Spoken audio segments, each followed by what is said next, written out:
नमस्कार दोस्तों, study with ओझा में आपका बहुत बहुत स्वागत है। दोस्तों कैसे हैं आप लोग? आई होप अच्छे होंगे। दोस्तों हमेशा की तरह एक और वीडियो के साथ हाजिर हूँ, टॉप 10 सीरीज के साथ, जो कि आपके एग्जाम के लिए काफ़ी इंपॉर्टेंट है।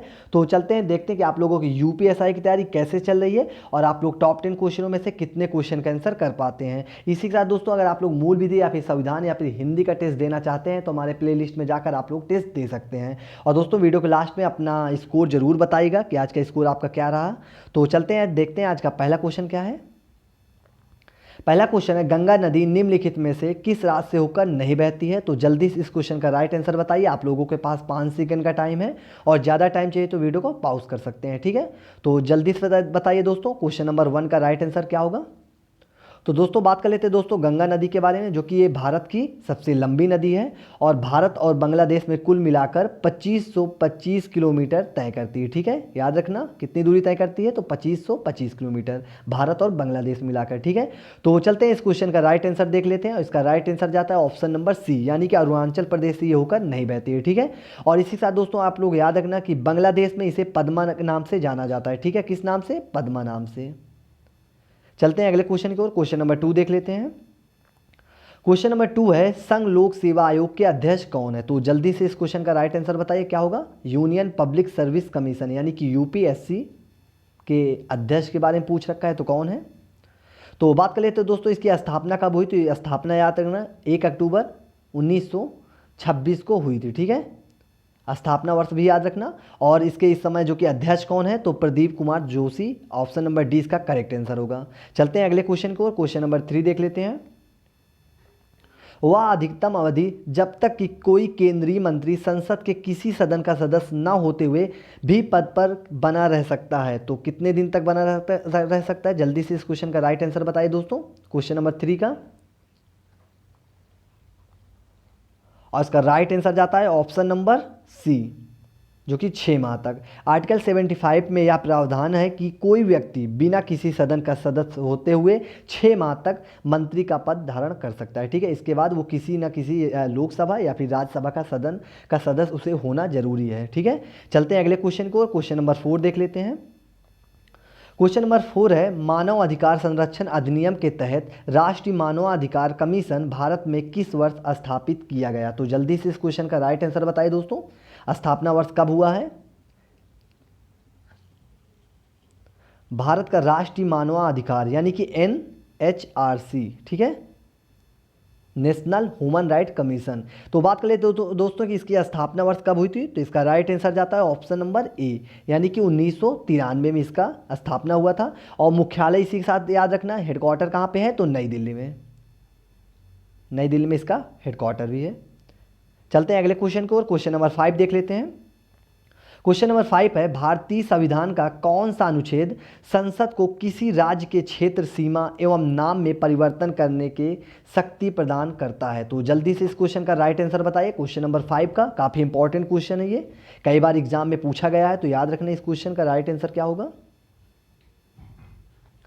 और क्वेश्चन नंबर 5 पर राइट आंसर जाता है ऑप्शन नंबर डी, यानी कि आर्टिकल 3 में यह है कि संसद को किसी राज्य के क्षेत्र या सीमा एवं राज्य नाम में परिवर्तन करने की शक्ति प्रदान है आर्टिकल 3 के तहत।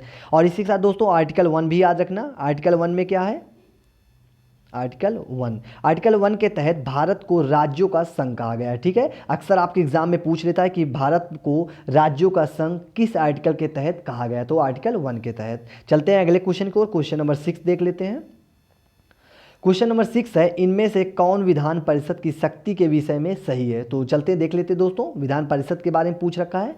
तो पहला ऑप्शन कह रहा है कि विधान परिषद की कुल सदस्य संख्या विधानसभा के सदस्यों की कुल संख्या के 1/3 से अधिक नहीं होना चाहिए। ऑप्शन नंबर बी कह रहा है विधान परिषद की कुल सदस्य संख्या 40 से कम नहीं होनी चाहिए। तो जल्दी से बताइए दोस्तों कि विधान परिषद के बारे में इसमें कौन सा सही है, ऑप्शन ए और बी के हिसाब से।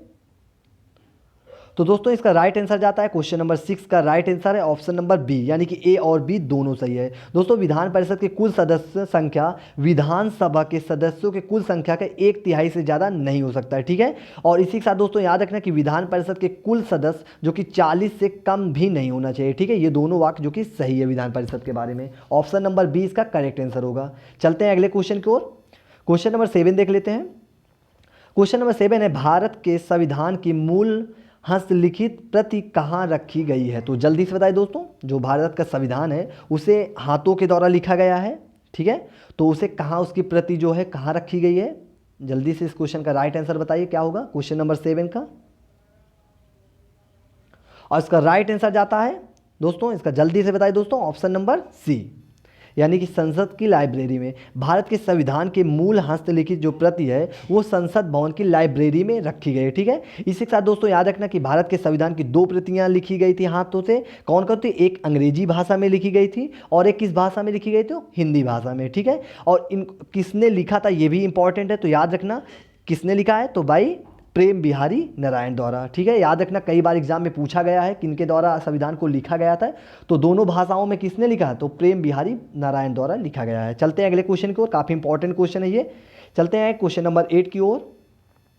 क्वेश्चन नंबर 8 है, भारत सरकार के बजट के बारे में निम्नलिखित में से सत्य है? तो जल्दी से देख लेते दोस्तों कि भारत के बजट के बारे में कौन सा इसमें वाक्य सही है या फिर गलत है। ऑप्शन ए कह रहा है दोस्तों कि लोकसभा में चरणों में बजट की चर्चा की जाती है। ऑप्शन बी कह रहा है लोकसभा में वित्त मंत्री के भाषण के समापन पर वार्षिक वित्तीय विवरण राज्यसभा की मेज पर रखा जाता है। तो जल्दी से बताइए दोस्तों इस क्वेश्चन का राइट आंसर क्या होगा? और इसका राइट आंसर जाता है option number A. Option number A इसका करेक्ट आंसर होगा, ठीक है। चलते हैं अगले क्वेश्चन की ओर। क्वेश्चन नंबर 9 देख लेते हैं। क्वेश्चन नंबर 9 है, मैट न्यूनतम वैकल्पिक टैक्स लगाया जाता है, तो किस पर लगाया जाता है मैट का?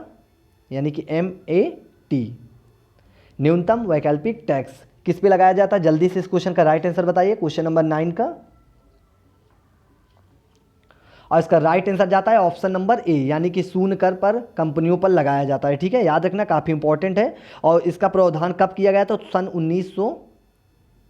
1989 में मैट का प्रावधान किया गया था, ठीक है।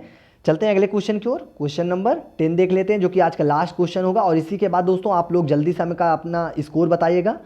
दोस्तों वाक्यांश यूनाइटेड नेशन की उत्पत्ति के साथ निम्न में से किसका नाम जुड़ा हुआ है? तो जल्दी से बताइए दोस्तों, यानी कि यूनाइटेड नेशन का जो कि नाम किसने दिया है? तो जल्दी से बताइए दोस्तों किसने दिया है।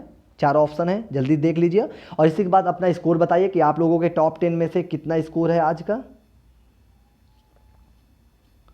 तो इस क्वेश्चन का राइट आंसर जाता है ऑप्शन नंबर बी, यानी कि फ्रैंकलिन डी रूजवेल्ट, जो कि उस समय क्या थे? तो ये उस समय USA के राष्ट्रपति थे, ठीक है। जिस समय नाम दिया था उस समय ये USA के राष्ट्रपति थे, ठीक है। याद रखना, और सन 1942 में, सन भी याद रखना, ठीक है। इसी के साथ दोस्तों हमारा वीडियो समाप्त हुआ। अगर आप लोगों को वीडियो अच्छा लगा हो तो लाइक शेयर कमेंट करना ना भूलें, और चैनल में नए हैं तो चैनल को प्लीज़ सब्सक्राइब कर लें, ठीक है। और अपना स्कोर ज़रूर बताइए। Thanks for watching. जय हिंद।